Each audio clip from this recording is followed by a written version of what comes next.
داستانی کلیلہ و دمنہ کی ایک اور اہم حکایت گیت گانے والا پرندہ اور بادشاہ۔ تو بادشاہ اور گیت گانے والے پرندے کا قصہ کچھ یوں ہے کہ ایک بادشاہ کے پاس ایک بہت خوبصورت پرندہ تھا۔ یہ پرندہ بڑے خوبصورت گیت گاتا تھا اور بادشاہ کو خوش رکھتا تھا۔ پھر بادشاہ بھی اس کے ساتھ بہت خوش رہتا تھا، دونوں کی دوستی تھی۔ پھر بادشاہ کے ہاں ایک بیٹا ہوا اور اسی طریقے سے پرندے کے ہاں بھی ایک چھوٹا سا پیارا سا بچہ ہوا۔ اب پرندہ جو گیت گاتا تھا اور بادشاہ کو خوش رکھتا تھا وہ بادشاہ پر بہت زیادہ اعتماد کرتا تھا۔ ایک دفعہ بادشاہ کہیں شکار کھیلنے گیا تو پیچھے سے اس پرندے کو ویسے ہی وہاں محل میں چھوڑ گیا۔ اس پرندے کی کیونکہ عادت تھی کہ وہ دور سے جنگلوں میں جاتا ہوتا تھا صبح ہی، اور جا کر وہاں سے کچھ کھانے پینے کو لے کر آتا تھا، اور جو ایسے پھل ہوتے تھے کہ جن کے کچھ حصے وہ اپنے بچے کو دیتا تھا اور کچھ بادشاہ کے بیٹے کو دیتا تھا، اور یہ قصہ کافی عرصے سے چلا آ رہا تھا۔ پھر جس دن بادشاہ شکار پر گیا اور پیچھے اس کو چھوڑ گیا تو تب کیا ہوا کہ بادشاہ کا بیٹا جس نے اسے گود میں اس کے بچے کو رکھا ہوا تھا، اس بچے نے اس کے گود میں اس کی قمیض خراب کر دی اور اس کی قمیض پر کچھ گند کر دیا یا بیٹ کر دی، اور اس نے غصے میں آ کر اسے زمین پر دے مارا۔ جب اس نے غصے میں آ کر اسے زمین پر دے مارا تو وہ ننھا سا چھوٹا سا بچہ مر گیا، اور وہ اتنی چوٹ نہ سہ سکا۔ جب پرندہ واپس آیا تو اس کو بہت سخت غصہ آیا۔ اس نے دیکھا کہ اس کا بچہ وہاں مرا پڑا ہے تو اس کی چونچ میں جو پھل تھے وہ وہیں گر گئے، اور غصے سے اس نے بادشاہ کے بیٹے پر حملہ کر دیا۔ بچہ چھوٹا تھا اور اس حملے کی تاب نہ لایا، اور پرندے نے اپنی چونچ مار مار کے اس بچے کی آنکھیں پھوڑ ڈالی اور پھر اڑا اور ایک درخت پر جا کر غصے سے بیٹھ گیا۔ بادشاہ کی واپسی ہوئی اور جب اسے یہ سب پتا چلا تو بادشاہ بہت پریشان ہوا، اسے غصہ بھی آیا اور اسے سمجھ نہ آئے کہ اب وہ کیا کرے۔ پھر آخرکار اس نے پرندے سے معذرت کی اور کہا کہ ٹھیک ہے، تم نے اپنا بدلہ لے لیا، اور جو کچھ میرے بیٹے نے کیا وہ اگرچہ نادانی میں کیا، نادانستگی میں کیا، لیکن تم نے اپنا بدلہ لے لیا، تو اب تم واپس آ جاؤ اور جیسے پہلے رہتے تھے ویسے رہو۔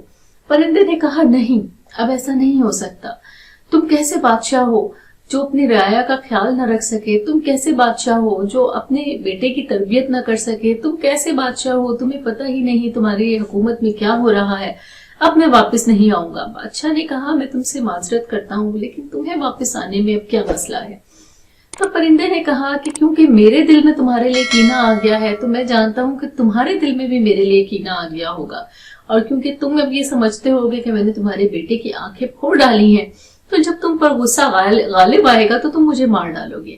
بادشاہ نے بڑی دلیلیں دی، بڑا کہا کہ نہیں، میں ایسا نہیں ہوں، میں ایسا نہیں کروں گا، لیکن پرندے نے اس کی ایک نہ سنی۔ پرندے کا کہنا یہ تھا کہ کینہ انسان پر، بغض اور کینہ انسان پر کبھی بھی غالب آ جاتا ہے، اور جب وہ غالب آ جائے تو وہ نہیں دیکھتا کہ سامنے والا اس کا دوست کتنا اچھا دوست ہے۔ تو میں تمہارے پاس اب نہیں آؤں گا کیونکہ میں جانتا ہوں کہ تمہارے دل میں اب جو کچھ آ چکا ہے وہ ٹھیک نہیں ہے۔ اور یہ داستان یہاں ختم ہو جاتی ہے کہ جب پرندہ بادشاہ کو کچھ نصیحتیں کرتا ہے اور وہاں سے اڑ جاتا ہے۔ داستان کے آخر میں جو عقل اور دانائی کی کچھ باتیں یا حکمت کی جو باتیں ہمیں پتہ چلتی ہیں وہ یہ ہے کہ انسان ایک تو اپنی رعایا کا، کوئی بھی بادشاہ ہو اسے اپنی رعایا کا خیال رکھنا چاہیے۔ دوسرا جو بہت کام کی بات اس سے سامنے آتی ہے وہ یہ ہے کہ کینہ اور بغض وہ چیز ہے کہ جو ایک بار دل میں آ جائے تو اس کے بعد انسان کا دل پھر دوبارہ پہلے جیسا نہیں ہو سکتا۔ یہاں وہ پرندہ بادشاہ کو مثال دیتا ہے کہ اگر سونا ہے تو وہ ٹوٹ جائے تو وہ پگھل کر جوڑا جا سکتا ہے، مٹی کا کوزہ ٹوٹ جائے تو اسے بھی گیلی مٹی کے ساتھ دوبارہ جوڑا جا سکتا ہے، لیکن اگر کسی کا دل ٹوٹ جائے یا اگر کسی کے دل میں بھال آ جائے تو پھر وہ کبھی ٹھیک نہیں ہو سکتا۔ اور اسی وجہ سے میں بھی تمہارے ساتھ نہیں رہنا چاہوں گا اور تمہیں بھی میرے ساتھ نہیں رہنا چاہیے۔ تو دانائی کا یہ وہ سبق ہے کہ کینہ اور بغض سے جتنا ہو بچنا چاہیے، اور ایسا کوئی موقع ایک دوسرے کو نہیں دینا چاہیے جہاں دو دوستوں کے درمیان یہ بری چیز آ جائے۔ داستان کلیلہ و دمنہ کی یہ چند خصوصیات، یہ چند قصے جو آپ کو بتائے گئے، ان سے آپ کو اس کے بارے میں کچھ نہ کچھ باتیں ہم پتہ چلی ہوں گی، اور یہ پتہ چلا ہوگا کہ انسان قدیم زمانے سے ہی قصے کہانیوں کے ذریعے اپنے دل کی باتیں کرتا آیا ہے۔ کبھی وہ ان باتوں کو جانوروں کی زبان سے ادا کرتا ہے، اور کبھی اپنے ارد گرد موجود بے جان اشیاء کو باتیں کرتا ہوا دکھا کر۔ لیکن جو بھی ہے، انسان کے یہ تجربات جو سال ہا سال کے بعد اس نے سیکھے، وہ تمام باتیں جنہیں اسے سیکھنے میں صدیاں لگ گئیں، ان تمام باتوں کو عقل کے حوالے سے، دانائی کے حوالے سے، حکمت کے حوالے سے اس ایک مختصر سے داستان میں سمیٹ دیا گیا ہے۔ یہ وہ داستان ہے جو اپنے اندر صدیوں کے انسانی تجربات کا نچوڑ رکھتی ہے اور صدیوں کی دانش کو سمیٹے ہوئے ہے۔